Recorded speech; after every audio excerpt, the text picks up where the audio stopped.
Americans understand the value of money. They want to get more of it. But if you go out a little further in that question and say, well, do they really understand, quote, how money works?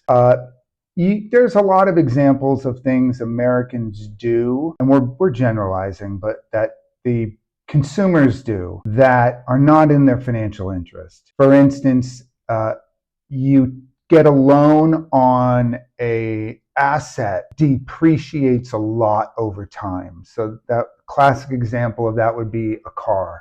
When I was younger, a long time ago, people had 2-year to 3-year loans on cars.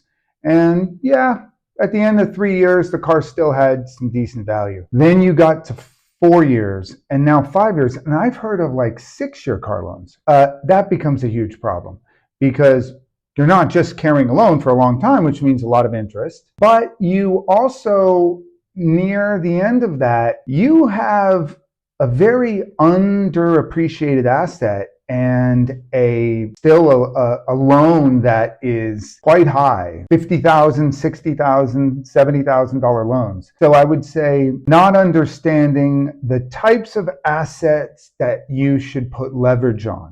Now, the classic example that people tell you to do that with is a home or a house. I think Americans do not, again, generalizing, I think the majority of Americans have no understanding of what a terrible investment a house is. And since that's generally the biggest purchase they'll ever make, that's sad. It's so obviously a bad investment. You ask yourself, then why do so many Americans believe it's a good investment? And that's because they're lied to.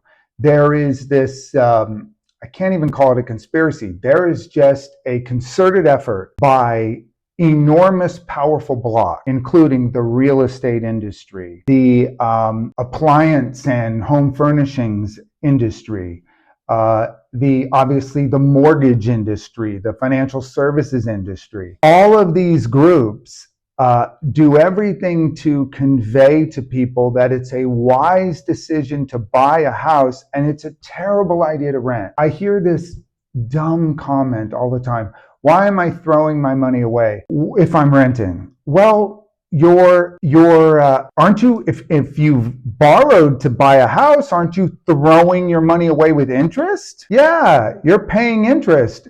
And some people may say, but that's tax deductible. For most people, their effective tax rate is probably under 20%. So that means any interest that they are paying, they only get the